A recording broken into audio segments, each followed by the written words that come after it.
ನಮಸ್ಕಾರ ಆತ್ಮೀಯರೇ, media house ಕನ್ನಡಗೆ ಸ್ವಾಗತ. ಮೋದಿ ಸರ್ಕಾರಕ್ಕೆ ಹಿಂದೆಂದೂ ಕಾಣದ ದೊಡ್ಡ ಸೋಲಾಗಿದೆ.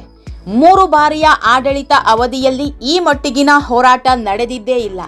ಅದು ಕೂಡ ಮೋದಿ ಸರ್ಕಾರದ ವಿರುದ್ಧ ಈ ಮಟ್ಟಿಗೆ ಯುವ ಜನತೆ ಸಿಡಿದೆದ್ದ ಇತಿಹಾಸವೇ ಇರಲಿಲ್ಲ. ಆದ್ರೆ ಇನ್ನೊಂದ್ ಕಡೆ ಪ್ರಧಾನಿ ಮೋದಿ ಟೀಮ್ ಪಟ್ಟು ಹಿಡಿದು ಕೂತಿತ್ತು. ಅದೆಷ್ಟೇ ಹೋರಾಟ ನಡೆದ್ರು ಪ್ರಧಾನರನ್ನ ಪಟ್ಟದಿಂದ ಕೆಳಗಿಳಿಸೋ ಮನಸ್ಸು ಮಾಡಿರಲಿಲ್ಲ. ಆದ್ರೆ ನಿನ್ನೆ ಏಕಾಏಕಿ ಪ್ರಧಾನಿಯಿಂದ ರಾಜೀನಾಮೆ ಪಡೆದಿದ್ದಾರೆ. ಇದರ ಹಿಂದೆ ದೊಡ್ಡ ಕಾರಣ ಇದೆ.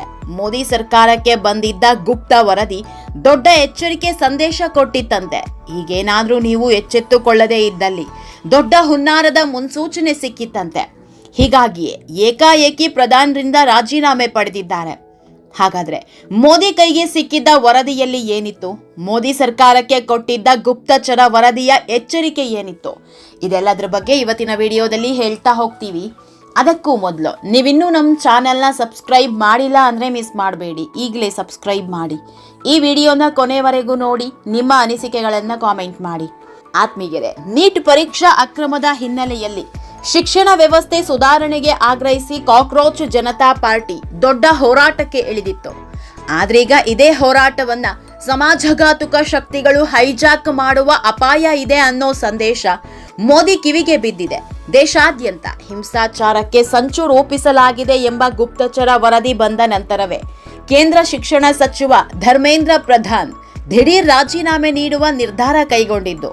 ಒಂದು ವೇಳೆ ಸಚಿವರು ರಾಜೀನಾಮೆ ನೀಡದಿದ್ರೆ ಸೋಮವಾರ ಮತ್ತೆ ಸಂಸತ್ ಚಲೋ ಆರಂಭಿಸುವ ಇರಾದೆಯಲ್ಲಿ ಸಿಜೆಪಿ ಪಾರ್ಟಿ ಇತ್ತು. ಈ ವೇಳೆ ನಡೆಯೋ ಹೋರಾಟ ಹಿಂಸಾಚಾರಕ್ಕೆ ತಿರುಗಬಹುದು. ಪಟ್ಟಭದ್ರ ಹಿತಾಸಕ್ತಿಗಳು ಹಿಂಸೆಗೆ ಪ್ರಚೋದನೆ ನೀಡಬಹುದು. ದಿಲ್ಲಿ ಸೇರಿದಂತೆ ದೇಶಾದ್ಯಂತ ಹಿಂಸಾಚಾರದ ಕೃತ್ಯಗಳು ನಡೆಯಬಹುದು ಅಂತ ಗುಪ್ತಚರ ಅಧಿಕಾರಿಗಳು ಮಾಹಿತಿ ನೀಡಿದ್ರು. ಹೀಗಾಗಿ ಸಿಜೆಪಿ ಬೇಡಿಕೆ ಒಪ್ಪಿಕೊಂಡ ಸರ್ಕಾರ ಹೋರಾಟವನ್ನ ಕೊನೆಗೊಳಿಸುವಲ್ಲಿ ಯಶಸ್ವಿಯಾಗಿದೆ. ಆತ್ಮೀಯರೇ, ಜಸ್ಟ್ 1 ವಾರದ ಹಿಂದೆ ಅಂದ್ರೆ ಜುಲೈ 20ರಂದು ನಡೆದ ಸಂಸತ್ತು ಚಲೋ ವೇಳೆ ಸಾವಿರಾರು ಮಂದಿ ಸಮಾಜಘಾತುಕ ಶಕ್ತಿಗಳು ಹಿಂಸಾಚಾರದಲ್ಲಿ ಭಾಗಿಯಾಗಿದ್ರಂತೆ. ಅಂದು ಆ ಮಟ್ಟಿಗಿನ ಹೋರಾಟಕ್ಕೆ ಅವರೇ ಕಾರಣಕರ್ತರು ಅನ್ನೋ ಆರೋಪವೂ ಇದೆ. ಹೀಗಾಗಿ ಮತ್ತೊಮ್ಮೆ ಹೋರಾಟ ನಡೆದ್ರೆ ಕಾನೂನು ಸುವ್ಯವಸ್ಥೆ ಹಳಿ ತಪ್ಪಿಸಲು 2500 ಮಂದಿ ಕ್ರಿಮಿನಲ್ಗಳು ಸಂಚು ರೂಪಿಸಿದ್ದಾರಂತೆ. ವಿದ್ಯಾರ್ಥಿಗಳ ನೆರಳಲ್ಲಿ ಭದ್ರತಾ ಸಿಬ್ಬಂದಿ ಪೊಲೀಸರ ಮೇಲೆ ದಾಳಿಗೆ ಯೋಜನೆ ರೂಪಿಸಿದ್ದಾರೆ ಎಂಬ ಆತಂಕಕಾರಿ ಸಂಗತಿಯನ್ನ ದಿಲ್ಲಿ ಪೊಲೀಸರು ಹೊರಹಾಕಿದ್ರು. ಸಚಿವರ ರಾಜೀನಾಮೆ ತನಕ ಸಂಸತ್ನಲ್ಲಿ ಚರ್ಚೆಗೆ ಬರೋದಿಲ್ಲ ಅಂತ ಪಟ್ಟು ಹಿಡಿದಿದ್ದ ಪ್ರತಿಪಕ್ಷಗಳ ಮುಂದಿನ ನಡೆ ಕುತೂಹಲ ಮೂಡಿಸಿದೆ. ವಿದ್ಯಾರ್ಥಿಗಳ ಪ್ರತಿಭಟನೆ ನೆರಳಲ್ಲಿ ಸರ್ಕಾರದ ವಿರುದ್ಧ ಸಮರ ಸಾರಿದ್ದ ಕಾಂಗ್ರೆಸ್ ಸೇರಿದಂತೆ INDIA ಮೈತ್ರಿ ಪಕ್ಷಗಳಿಗೆ ವಿದ್ಯಾರ್ಥಿಗಳ ಹೋರಾಟ ಕೊನೆಗೊಂಡ ಹಿನ್ನೆಲೆಯಲ್ಲಿ ರಣತಂತ್ರ ಬದಲಿಸುವ ಅನಿವಾರ್ಯತೆಗೆ ಎದುರಾಗಿದೆ. ಸಿಜೆಪಿ ಬೇಡಿಕೆ ಒಪ್ಪಿಕೊಂಡಿರುವ ಸರ್ಕಾರ ಹೋರಾಟದ ಬಿಸಿಯನ್ನ ತಣ್ಣಗಾಗಿಸಿದೆ. ಆದರೆ ನೈತಿಕ ಗೆಲುವಿನ ಹೆಸರಲ್ಲಿ ಶೈಕ್ಷಣಿಕ ಸುಧಾರಣೆ, ಆಡಳಿತಾತ್ಮಕ ಬದಲಾವಣೆಗೆ ಪ್ರತಿಪಕ್ಷಗಳು ಪಟ್ಟು ಹಿಡಿಯುವ ಸಾಧ್ಯತೆ ಇದೆ. ಕೇಂದ್ರ ಶಿಕ್ಷಣ ಸಚಿವ ಧರ್ಮೇಂದ್ರ ಪ್ರಧಾನ್ ರಾಜೀನಾಮೆಯೊಂದಿಗೆ ಪರೀಕ್ಷಾ ಅಕ್ರಮಗಳ ವಿರುದ್ಧ ಕಳೆದ 49 ದಿನಗಳಿಂದ ಕಾಕ್ರೋಚ್ ಜನತಾ ಪಕ್ಷ ನಡೆಸುತ್ತಿದ್ದ ಹೋರಾಟ ಶನಿವಾರ ಅಂತ್ಯಗೊಂಡಿದೆ. ಈ ಮೂಲಕ ಯುವ ಶಕ್ತಿಗೆ ಸರ್ಕಾರ ತಲೆಬಾಗಿದೆ. ಸರ್ಕಾರದ ಜೊತೆ ಶನಿವಾರ ನಡೆದ 3ನೇ ಸುತ್ತಿನ ಮಾತುಕತೆ ಯಶಸ್ವಿಯಾದ ಹಿನ್ನೆಲೆಯಲ್ಲಿ ಹೊಸದಿಲ್ಲಿಯ ಜಂತರ್ ಮಂತರ್ನಲ್ಲಿ ನಡೆಯುತ್ತಿದ್ದ ಹೋರಾಟವನ್ನ ಸಿಜೆಪಿ ಅಂತ್ಯಗೊಳಿಸಿದೆ. ಶನಿವಾರ ಮಧ್ಯಾಹ್ನ ಪ್ರಧಾನ್ ರಾಜೀನಾಮೆ ಬಳಿಕ ಕೇಂದ್ರ ಸಚಿವರಾದ JP ನಡ್ಡಾ ಹಾಗೂ ಜಿತೇಂದ್ರ ಸಿಂಗ್ ಅವರು ಸಿಜೆಪಿ ನಿಯೋಗದ ಜೊತೆ ಮಾತುಕತೆ ನಡೆಸಿದ್ರು.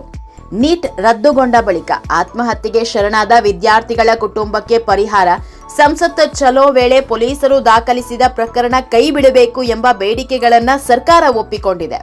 ಈ 3 ಬೇಡಿಕೆ ಈಡೇರಿಸುವ ಜೊತೆಗೆ ಶಿಕ್ಷಣ ವ್ಯವಸ್ಥೆ ಸುಧಾರಣೆಗೆ ಮಂಡಿಸಿದ 5 ಅಂಶಗಳನ್ನ ಪರಿಗಣಿಸುವುದಾಗಿ ಕೇಂದ್ರ ಸಚಿವರು ಭರವಸೆ ನೀಡಿದ್ದಾರೆ. ಹೀಗಾಗಿ ಹೋರಾಟ ಅಂತ್ಯಗೊಳಿಸಲಾಗುವುದು ಅಂತ ಸಿಜೆಪಿ ಮುಖಂಡರು ಘೋಷಿಸಿದ್ದಾರೆ. ಸಿಜೆಪಿ ಹೋರಾಟ ಶಿಕ್ಷಣ ವ್ಯವಸ್ಥೆ, ಮುಖ್ಯವಾಗಿ ಪರೀಕ್ಷಾ ವ್ಯವಸ್ಥೆ ಸುಧಾರಣೆಗೆ ಕಠಿಣ ಕಾನೂನು ರೂಪಿಸುವ ಹಾದಿಯನ್ನ ಸುಗಮಗೊಳಿಸಿದೆ.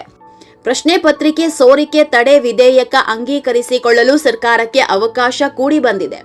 ಜೊತೆಗೆ ಸಂಸತ್ ಬಿಕ್ಕಟ್ಟು ಕೊನೆಗೊಳ್ಳುವ ಲಕ್ಷಣ ಗೋಚರಿಸಿದೆ.